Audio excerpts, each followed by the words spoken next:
From KPRC2, this is Houston Newsmakers with Cambrell Marshall. Well, it's a good bet that you probably have not seen a lot of Unity National Bank branches around, and there's good reason for that. There are only 2 in Texas, both in the Houston region and 1 in Atlanta. It is the only black-owned bank in Texas and one of fewer than 3 dozen in the United States. And the Unity National story is certainly one worth telling, and who better to tell that story than the president and CEO of Unity National, Lori Vignaud. Thank you for joining me this morning, Lori. Talk about the unique place the black-owned business plays within the community. Oh my goodness. Black-owned businesses, and in particular, an institution like Unity Bank, that is a Black business. You know, we have been a staple in this community or in LMI communities for many, many years. And so when there's a lack of resources or when there's, the removal of communities or communities that are usually not as franchised, businesses are leaving, it really is incumbent upon the businesses who are left behind to continue serving. Unity has been in the historic 3rd Ward for almost 58 years now. And we have been a staple. We are supporting the businesses that are surrounding it. And we're also wanting to make sure that those businesses that have left in the past are coming back and are able to access capital. So it's important. It's important, and it's critical that we remain and that we stay viable. And the partnerships are playing a big role in everything, it seems, these days. And partnerships are certainly what is helping your organization. I've been reading about the number of other banks that are investing in Unity as a partnership in the community. Talk a little bit about some of the investment dollars that have been coming in and how you've been able to benefit from that. Yeah, you know, one of the challenges Unity has had in the past is that because of its size and inability to raise capital, it has hindered our ability to really bring on products and services that can be very meaningful to our customers.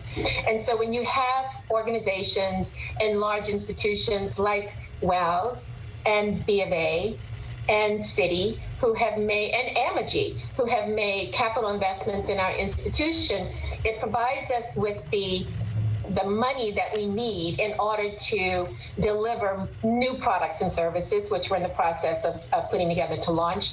And we're able to provide more loans and credit to individuals who need it more. And when a bank like Unity is able to provide that, especially in a community that we're missions driven to serve, it only means we can do more. There's only opportunities to do more. And so we're hoping that people will be able to see that we're available to do that, and that they'll take advantage of the opportunity as it presents itself. And you were able to make a big impact when it came time for the PPP loans and the loans during the pandemic. Talk about that.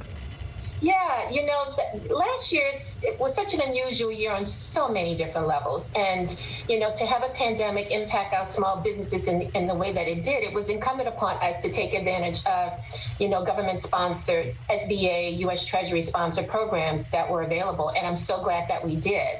So we were hands-on on the ground on providing the loans to our small businesses. And what we found out, which was quite interesting, is that you know, a lot of the businesses, you know, had relationships with some of the larger institutions, but the challenge is, you know, often you don't have a relationship with those institutions. You do transactions with them, but it's not a relationship.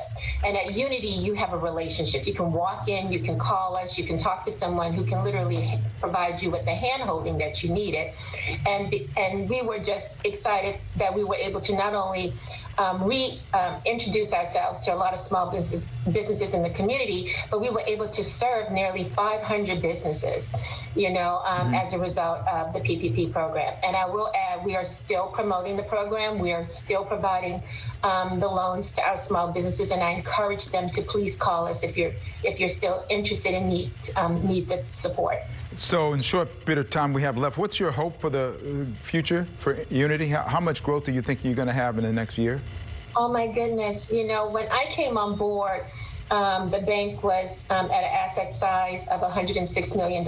We have literally grown to nearly $187 million in the last year, and we are poised to grow even further. We have the capital that we need in order to be able to provide more online banking products, which I'm really excited about being able, that's coming very soon, and hopefully by the summer, early summer, people will be able to see that we have online banking services to serve them more. are, and we have capital. We understand the need is great for our small businesses to be able to access capital, and Unity Bank understands our customers probably better than most, and we're here to serve. Well, I'm looking forward to the good, juicy stuff coming up this summer. Promise you'll come back and talk about that. Oh, I'd be thrilled. All right. Good deal. Lori Vignaw, thank you so much for what you do and what the bank does for the community. We thank you for being here this morning. Good luck in your future endeavors. Thank you, Kimber. Take care.